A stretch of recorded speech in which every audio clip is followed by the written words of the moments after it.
தான் தலப்பாக கட்டிக்கொண்டு நடந்து வாரத போல் நம்ம ஐயா வாராரு.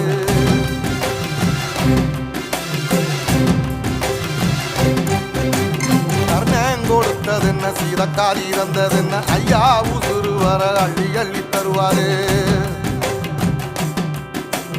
சாதி சாதிக்கு ஒரு சங்கம் வச்ச நாட்டுக்குள்ள எல்லா சாதிக்கு ஒரு கோயில் போல வாராரு. இல்லை என்பதையே இல்லாம செஞ்சவர் தென்பாண்டி கேரளா தெருமேல வாராரு. ஏறிட்டி எதிர வந்த கண்ணே எமச்சதில்லை தமிழ பரம்பரைக்கு தன்மானமா வாராரு.